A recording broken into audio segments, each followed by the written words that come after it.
Soy el Padre Gabriel Aldana y comparto con ustedes el Evangelio de hoy, la palabra del Señor, en este día también que celebramos la memoria de San Cirilo, monje, y San Metodio, obispo. Fueron dos hermanos provenientes desde Tesalónica, de origen macedonio, del Imperio Bizantino, predicaron la fe en Checoslovaquia y Croacia, tradujeron la liturgia latina a la liturgia eslava. Tienen mérito de haberse adaptado a los pueblos que iban a evangelizar y usaron métodos misioneros que suscitaron oposición, pero salieron adelante en su tarea. Fueron elevados a la categoría de patronos de Europa en 1980 por San Juan Pablo II. Por lo tanto, para Europa hoy es una fiesta litúrgica. Nosotros celebramos la memoria de Santo Cirilo, monje, y San Metodio, obispo. Pedimos al Señor que nos ayude a reflexionar la palabra de Dios, a meditar su Evangelio. En el nombre del Padre, y del Hijo, y del Espíritu Santo. Amén. Ven, Espíritu Santo, llena los corazones de tus fieles, enciende en ellos el fuego de tu amor. Envía tu Espíritu para darnos nueva vida y se renovará la faz de la tierra. Oh Dios, que iluminaste los corazones de tus fieles con la luz de tu Espíritu Santo, haz que, guiados por este mismo Espíritu, saboreemos la dulzura del bien y gocemos de sus divinas consolaciones. Por Cristo nuestro Señor. Amén. Lectura del libro del Génesis, capítulo 3, versículo 1 al 8. La serpiente era más astuta que las demás bestias del campo que el Señor había hecho, y dijo a la mujer: ¿con que Dios les ha dicho que no coman de ningún árbol del jardín? La mujer contestó a la serpiente: podemos comer los frutos de los árboles del jardín, pero del fruto del árbol que está en mitad del jardín, nos ha dicho Dios, no coman de él ni lo toquen, de lo contrario morirán. La serpiente replicó a la mujer: no morirán. Es que Dios sabe que el día en que coman de él se les abrirán los ojos y serán como Dios en el conocimiento del bien y el mal. Entonces la mujer se dio cuenta de que el árbol era bueno de comer, atrayente a los ojos y deseable para lograr inteligencia. Así que tomó de su fruto y comió. Luego se lo dio a su marido, que también comió. Se les abrieron los ojos a los dos y descubrieron que estaban desnudos, y entrelazaron hojas de higuera, se las ciñeron. Cuando oyeron la voz del Señor, Dios, que se paseaba por el jardín a la hora de la brisa, Adán y su mujer se escondieron de la vista del Señor Dios entre los árboles del jardín. Palabra de Dios, te alabamos, Señor. Salmo responsorial 31. Dichoso el que está absuelto de su culpa. Dichoso el que está absuelto de su culpa, a quien le han sepultado su pecado. Dichoso el hombre a quien el Señor no le apunta el delito y en cuyo espíritu no hay engaño. Dichoso el que está absuelto de su culpa. Había pecado, lo reconocí, no te encubrí mi delito. Propuse: confesaré al Señor mi culpa, y tú perdonaste mi culpa y mi pecado. Dichoso el que está absuelto de su culpa. Por eso que todo fiel te suplique, en el momento de las desgracias, la crecida de las aguas caudalosas no lo alcanzará. Dichoso el que está absuelto de su culpa. Tú eres mi refugio, me libras del peligro, me rodeas de cantos de liberación. Dichoso el que está absuelto de su culpa. Lectura del Santo Evangelio según San Marcos, capítulo 7, versículos 31 al 37.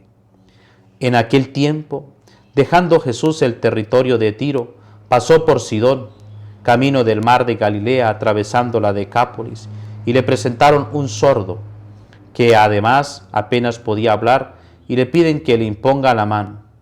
Él, apartándolo de la gente a solas, le metió los dedos en los oídos, y con la saliva le tocó la lengua, y mirando al cielo, suspiró y le dijo: Efetá, esto es, ábrete.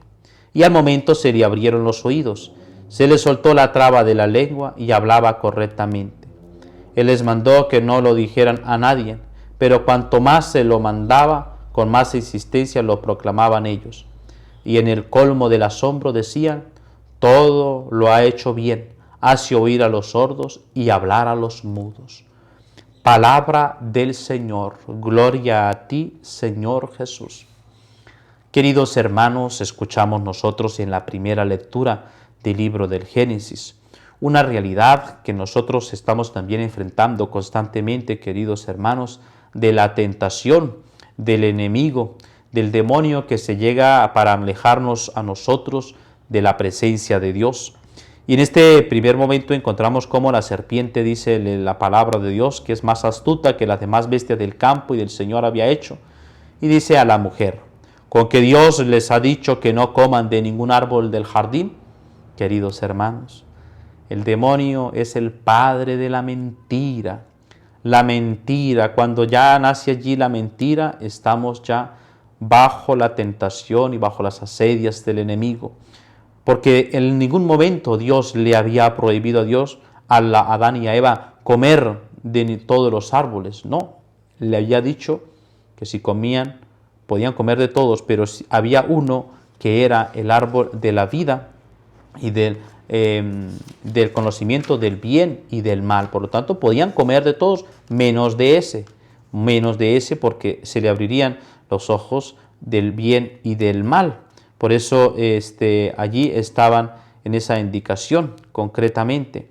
Pero, queridos hermanos, cuando la serpiente se acerca a Eva, pues quiere engañarla, como lo logra precisamente con esa psicología de la tentación, del engaño, de dice, pues sí se puede, no se puede, ninguno, con que Dios les ha dicho que no coman, es más, la mujer entra en diálogo y quiere defender su posición. Ya va, podemos comer de todos los frutos de los árboles del jardín, pero del fruto del árbol que está en la mitad del jardín, nos ha dicho Dios, no coman de él ni lo toquen, de lo contrario morirán. Y el Señor le había dicho eso.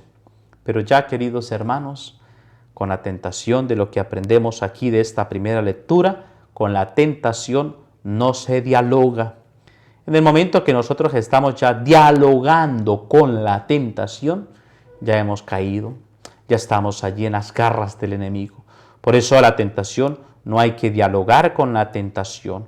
Con la tentación hay que disimularla, hay que orar constantemente. Si alguien se dialoga con Dios, como lo hace Jesús cuando enfrenta la tentación, cuando llega también el diablo a presentarle allí en ese diálogo, convierte estas piedras en pan, responde dialogando con la palabra de Dios. No solo del pan vive el hombre, sino de toda palabra que sale de la boca de Dios.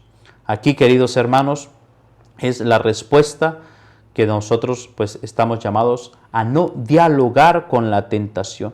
La serpiente le replica: no morirán, es que Dios sabe que el día en que coman de él se abrirán los ojos. Ya entra en este diálogo. Y la mujer se dio cuenta de que el árbol era bueno de comer, atrayente a los ojos, deseable para lograr la inteligencia, y tomó el fruto y comió. La desobediencia. Viene allí, queridos hermanos, el pecado de desobediencia.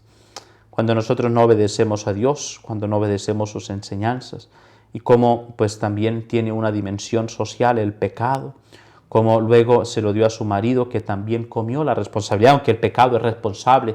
Nosotros no podemos culpar a los demás de nuestro propio pecado. El pecado tiene una relación siempre personal, una imputabilidad personal, pero también tiene estos efectos sociales de propagación que se lleva y pues nos lleva a los demás también por ese camino, como le pasó aquí a Adán y Eva, aunque la responsabilidad también es del marido, que aceptó y comió, y que por lo tanto es responsabilidad propia de él.